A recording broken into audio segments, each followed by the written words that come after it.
bifid spine. So these are the features of the axis. Very important feature of the axis is the odontoid process. Odontoid process.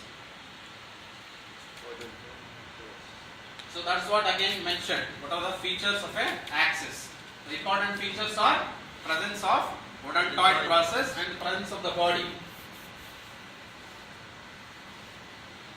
So this is a different view of the second cervical vertebra. So now the joints, as I showed you before. So this is the joint between the atlas and the axis. See here, these are the two lateral atlantoaxial, and this is the central median atlantoaxial. Okay, and the above is atlanto-occipital joints. See here, this is the atlanto-occipital. These are the condyles of the atlas, and these are the condyles of the occipital bone. So they do articulate, forming what joint? Atlanto-occipital joint. So this is the foramen magnum, and then the occipital condyles. Okay, they articulate with the superior facets on the atlas, forming atlanto-occipital joint. So they are all synovial joints. Okay, condylar variety of synovial joints. So what movements they take place? The yes movements. So whenever you say, I will ask you something, if you know it, you say yes. How will you say yes? This is yes. This is nodding movement we say. Where does this movement take place? It takes place at the atlanto-occipital joint. What is the movement that takes place at atlanto-occipital joints? Yes. The yes movements are also known as the nodding movements. How about the atlanto-axial?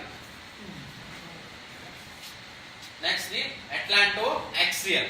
So that is between atlas and axis. So that's what.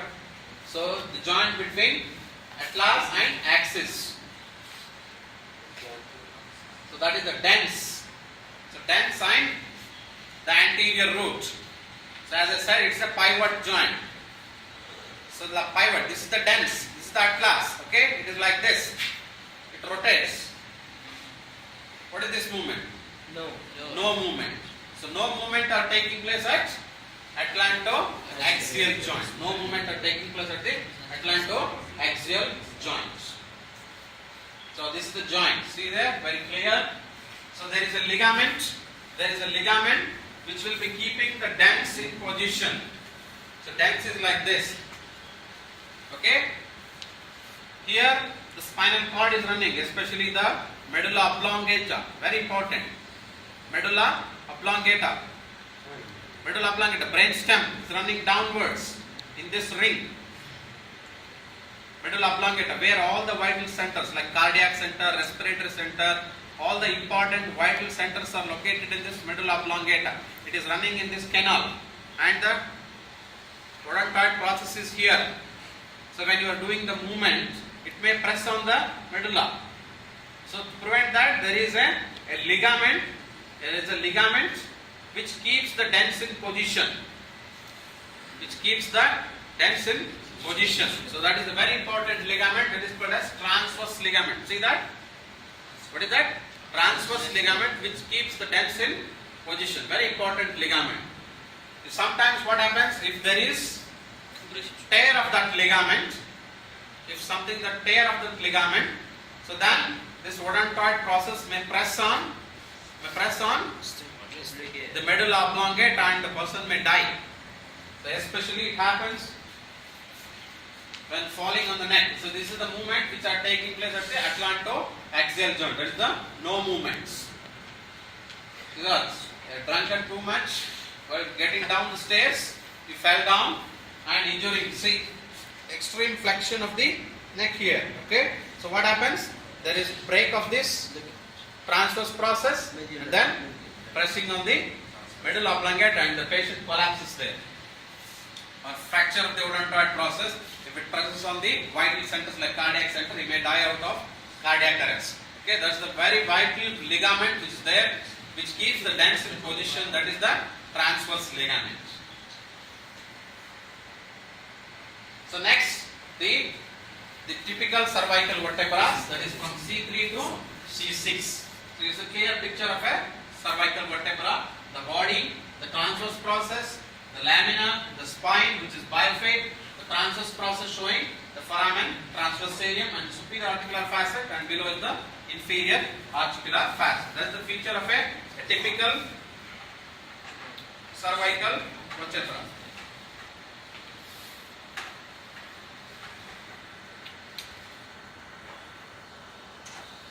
So anything you can choose. So this is the typical cervical vertebra. Okay. So now what are the joints which will be taking place between these cervical vertebrae? Second and third like this. If you see the characteristic features of this body of the cervical vertebra, they are not flat. There is raising of the margins. Can you see this? The body is not flat. There is some lifting, uplifting of these bodies. These are called as uncinate process. What is uncinate process? The margins of the body are lifted upwards. Okay, they are called as the uncinate process. So ancovertebral joints we say. What is that called as? See here. This joint. Ancovertebral joints. So that is the feature of a typical thoracic vertebra. Typical thoracic vertebra. What are the features? What are the features? The body. Then you have vertebral foramen. Then you have transverse process with foramen transverse cilium. Then you have that is sulcus for spinal nerves. And then you have lateral mass, or where you have the superior and inferior articular facets. Pedicle, the lamina, and then the bifid spinous process. So this is same structure for all the cervical vertebrae. That is third, fourth, fifth, sixth. That's why they are called as typical cervical vertebra. Cervical vertebra, typical cervical vertebra. So that's what I was talking about, the uncinate process. Is it clear? Uncinate process, this projection. Okay? This is the uncinate process forming what is ancovertebral joints.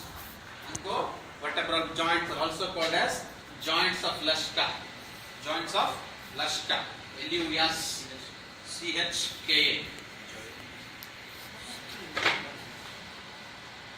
So now the last vertebra, that is the C7. What is that?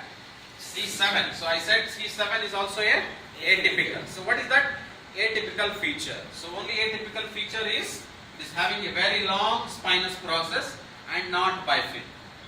And not bifid. So it's the only spinous process which projects more posteriorly. You can feel that spinous process of the C7. So that's why it is called as vertebra prominence. It is called as, so you can see here. See, look at the third, fourth and seventh. See there?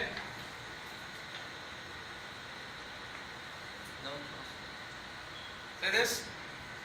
It's very clear, right? The spinous process is long compared to this. Okay? It's long and it is not bifid. See this? They are bifid. This is not bifid. So as the spinous process is long and very prominent, which you can feel acts as a landmark, this vertebra is called as vertebra prominence. What is this called as? Vertebra prominence. This is the only atypical feature. Atypical feature. So other features are same. Only different feature is spine is not bifid, it is long and horizontal. Am I clear?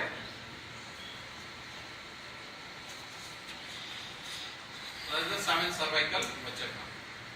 The last is the hyoid bone, with the small bone which is present at the junction of the head with the neck here, with no bony attachment. All the bones in the body, they take part in the joint. They articulate with one bone or the other. Am I right? It's the only bone in the body which doesn't have any bony attachment. It is totally hanged by muscles and ligaments. It doesn't have any bony attachment. All the bones in the body, if you take any bone, even the ear ossicles also, so they have small bones in the ear, but still there is two bones they articulate together. Any bone in the body they articulate with the bone for the movement, But here is the bone which doesn't have any bony attachment, which is present at the junction of the head with the neck. That is called as hyoid bone, which looks like this. Actually, it's a very small bone. Here it is a very small model. Okay, it will be little bigger as it is a plastic model. Okay, just to show you. So it is having mainly three parts. Okay, this part big, this is called as greater horn, or horns of a bull or something. Okay, greater horn and two small horns, a lesser horn, or you can say cornu, lesser cornu or the greater cornu, and the rest is called as the body of the hyoid bone. Body of the hyoid bone, greater cornu or greater horn, and then the lesser horn or the lesser horn. These are the three parts of the hyoid bone. Other than that, you have the muscle attachments. Muscle attachments. All the suprahyoid. So how do you divide the muscles of the neck? In the median region of the neck, so we divide the muscles into suprahyoid muscles and then infrahyoid muscles. The muscles which are above the hyoid bone, coming above and attached to the hyoid, and muscles which come below and then attached to the hyoid. Suprahyoid muscles and then infrahyoid muscles. All they are attached to hyoid bone. Like geniohyoid, omohyoid, stylohyoid, sternohyoid. So they are all attached to hyoid bone along with the muscles of the pharynx. Muscles of the pharynx. They are called as constrictors. Superior and middle inferior constrictors. They are also attached towards the hyoid bone. So I have brought pictures of the muscle attachments towards the hyoid bone. You just follow through. So as I said, the three parts: greater cornu or the horn, lesser cornu, and then the body. And these are the muscles attached to the hyoid bone. Okay, just go through this. Just remember suprahyoid muscles like geniohyoid, mylohyoid, infrahyoid like omohyoid, stylohyoid, sternohyoid. So they are the muscles which coming from down to the hyoid come above to the hyoid. Okay, and then the constrictors. So that's all about the hyoid bone. So only thing is you try to identify this bone, not the parts.